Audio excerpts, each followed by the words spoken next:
الرجیم بسم اللہ الرحمن الرحیم لا يحب اللہ الجہر بالسوء من القول الا من ظلم وکان اللہ سمیعا علیما۔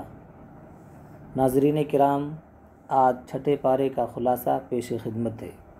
اللہ تعالیٰ پہلی آیت میں ارشاد فرماتا ہے کہ اللہ کو یہ بات پسند نہیں کہ کسی کی بری بات زبان سے ظاہر کی جائے الا یہ کہ کسی پر ظلم ہوا ہو، اور اللہ سب کچھ سنتا اور ہر بات جانتا ہے۔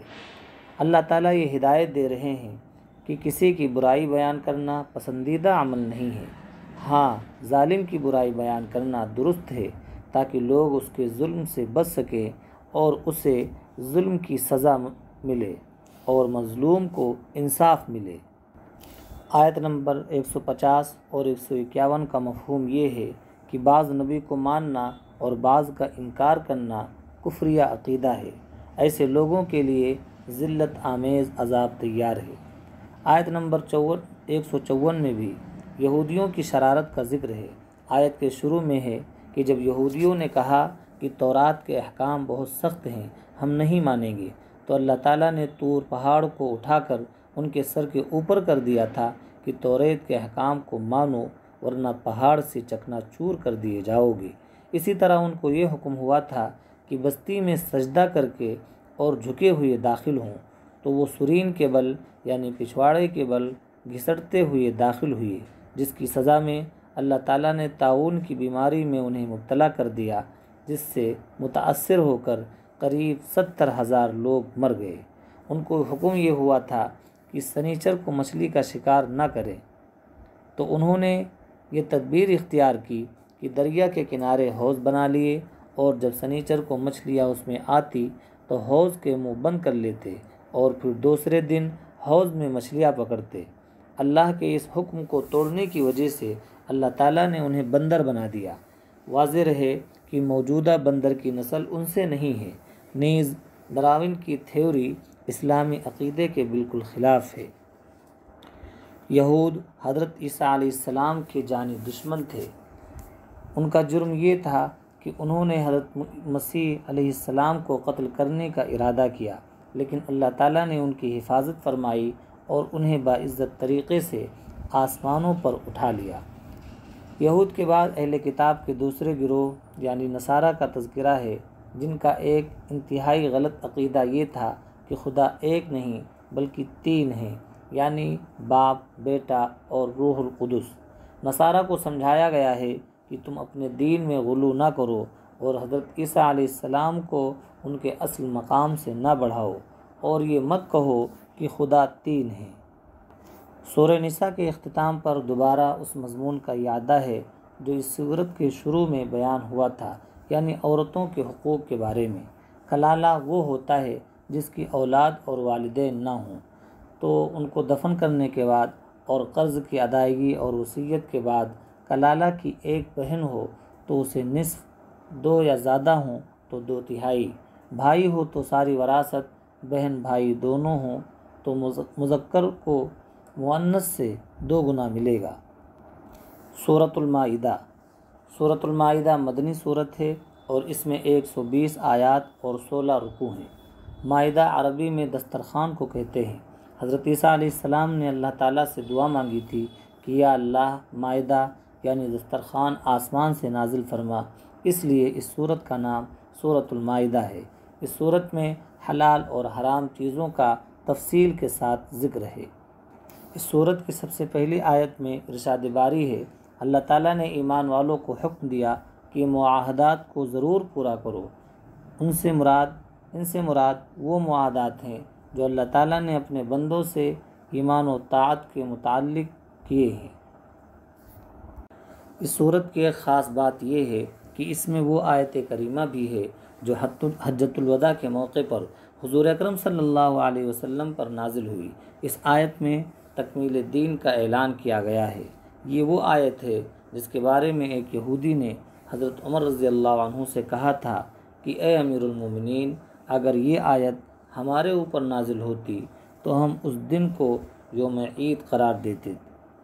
آپ رضی اللہ عنہ نے جواب میں فرمایا، میں اس دن کو بھی جانتا ہوں اور اس گھڑی کو بھی جانتا ہوں جب رسول اللہ صلی اللہ علیہ وسلم پر یہ آیت نازل ہوئی وہ عرفہ کی شام اور جمعہ کا دن تھا، گویا اس دن ہماری 2 عیدیں تھیں۔ وہ آیت یہ ہے، الیوم اکملت لکم دینکم واتممت علیکم نعمتی ورضیت لکم الاسلام دینا۔ اس کے بعد شکار سے متعلق کچھ احکام باری تعالیٰ نے جاری کیے ہیں اور حرام چیزوں کا بھی تذکرہ فرمایا ہے، اور ساتھ ساتھ آیت وضو کا بھی اسی میں ذکر ہے کہ وضو کے اندر 4 چیزیں فرض ہیں۔ یہود و نصارہ کا دعویٰ تھا کہ ہم اللہ تعالیٰ کے بیٹے اور محبوب ہیں، چونکہ ہم انبیاء کی اولاد ہیں اس لیے گناہ بھی کریں تو اس پر ناراضگی نہیں ہوگی۔ ان کے اس دعویٰ کو باطل کرنے کے لیے رسول اللہ صلی اللہ علیہ وسلم کو خطاب کیا کہ آپ ان سے پوچھیں کہ اچھا پھر بتاؤ کہ اللہ تمہیں آخرت میں عذاب کیوں دیں گے۔ حضرت آدم علیہ السلام کے 2 بیٹوں حابیل اور قابیل کا ذکر ہے۔ حضرت آدم علیہ السلام اور اماں حوا جب دنیا میں آئے تو اولاد کا سلسلہ شروع ہوا۔ ہر حمل سے جڑوا اولاد پیدا ہوتی تھی، ایک لڑکا اور ایک لڑکی۔ ان کا آپس میں نکاح نہیں ہو سکتا تھا، یہ حقیقی بہن بھائی سمجھے جاتے تھے۔ دوسرے حمل سے پیدا ہونے والے لڑکے سے اس لڑکی کا نکاح جائز تھا۔ قابیل کے ساتھ جو لڑکی پیدا ہوئی وہ بہت خوبصورت تھی، حابیل کے ساتھ جو لڑکی پیدا ہوئی وہ کم خوبصورت تھی۔ اسی وجہ سے قابیل حابیل کا دشمن ہو گیا۔ وہ چاہتا تھا کہ جو لڑکی میرے ساتھ پیدا ہوئی ہے وہی میرے نکاح میں دی جائے۔ حضرت آدم علیہ السلام کی شریعت کے مطابق ان کا آپس میں نکاح نہیں ہو سکتا تھا۔ حضرت آدم علیہ السلام نے اس اختلاف کو ختم کرنے کے لیے فرمایا، تم دونوں قربانی کرو، جس کی قربانی قبول ہو جائے گی یہ لڑکی اسی کو دی جائے گی۔ حابیل کی قربانی قبول ہو گئی، قابیل کی قبول نہ ہوئی۔ قابیل کو اور زیادہ غصہ آیا، اس نے حابیل کو قتل کر دیا۔ پھر اللہ نے ایک کوا بھیجا جو زمین کھودنے لگا تاکہ اسے دکھائے کہ وہ اپنے بھائی کی لاش کیسے چھپائے۔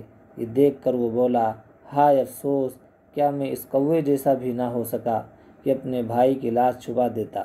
اس طرح بعد میں وہ بڑا شرمندہ ہوا۔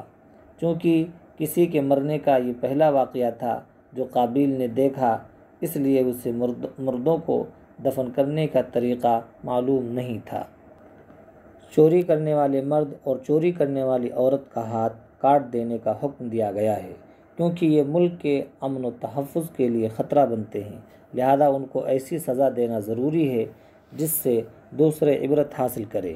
آج کی دنیا جو کہ جرائم کی کثرت کی وجہ سے جہنم کا نمونہ بن چکی ہے، چیخ چیخ کر اسلامی قوانین اور حدود کے نفاذ کی دعوت دے رہی ہے۔ اس کے بعد مسلمانوں کو یہود و نصارہ کے ساتھ قلبی دوستی لگانے سے منع کیا گیا ہے، کیونکہ وہ امت اسلامیہ کے سخت ترین دشمن ہیں۔ فرمایا گیا، اے ایمان والو، تم یہود و نصارہ کو دوست نہ بناؤ، وہ آپس میں ایک دوسرے کے دوست ہیں، اور تم میں سے جو ان سے دوستی رکھے گا وہ انہی میں سے ہوگا۔ بے شک اللہ تعالیٰ ظالم قوم کو ہدایت نہیں دیتا۔ ساتھ ہی یہ بھی وضاحت کر دی گئی ہے کہ اللہ کا دین تمہارا محتاج نہیں۔ اگر تم مرتد ہو جاؤ گے تو اللہ تعالیٰ تم سے بہتر لوگوں کو دین کی خدمت کے لیے کھڑا کر دے گا۔ فرمایا، اے ایمان والو، اگر تم میں سے کوئی اپنے دین سے پھر جائے گا تو اللہ تعالیٰ ایسے لوگوں کو پیدا کر دے گا جن کو وہ دوست رکھے اور جسے وہ دوست رکھیں، اور جو مومنوں کے حق میں نرمی کریں اور کافروں سے سختی سے پیش آئیں، اللہ کی راہ میں جہاد کریں اور کسی ملامت کرنے والے کی ملامت سے نہ ڈریں۔ یہ اللہ کا فضل ہے، وہ جسے چاہتا ہے دیتا ہے، اور اللہ ہی روزی دینے والا اور جاننے والا ہے۔ حضرت داؤد اور حضرت عیسیٰ علیہ السلام کی زبان سے ان پر لعنت فرمائی گئی، اس لیے کہ یہود اور نصارہ نافرمانی کرتے تھے اور حد سے تجاوز کرتے تھے۔ آخری آیت میں بتایا گیا ہے کہ مسلمانوں کے سب سے سخت دشمن یہود اور مشرکین ہیں، اور قرآن کے اس دعوے پر یہود کی پوری تاریخ گواہ ہے۔ ارشاد باری ہے کہ تم یہ بات ضرور محسوس کر لو گے کہ مسلمانوں سے سب سے سخت دشمنی رکھنے والے ایک تو یہودی ہیں اور دوسرے وہ لوگ ہیں جو شرک کرتے ہیں، اور تم یہ بات بھی ضرور محسوس کر لو گے کہ مسلمانوں سے دوستی میں قریب تر وہ لوگ ہیں جنہوں نے اپنے آپ کو نصرانی کہا ہے۔ اس کی وجہ یہ ہے کہ ان میں بہت سے علم دوست عالم اور بہت سے تارک الدنیا لوگ بھی ہیں۔ نیز ایک وجہ یہ بھی ہے کہ وہ تکبر نہیں کرتے، مطلب یہ ہے کہ ان میں قبول حق کا مادہ زیادہ ہے، اور کم از کم انہیں مسلمانوں سے اتنی سخت دشمنی نہیں ہے، کیونکہ دنیا کی محبت وہ چیز ہے جو انسان کو حق قبول کرنے سے روکتی ہے۔ اس کے برعکس یہودیوں اور مشرکین مکہ پر دنیا پرستی غالب ہے۔ وآخر دعوانا ان الحمد للہ رب العالمین۔ Please subscribe, like and share this video, and hit the bell icon for latest update of video.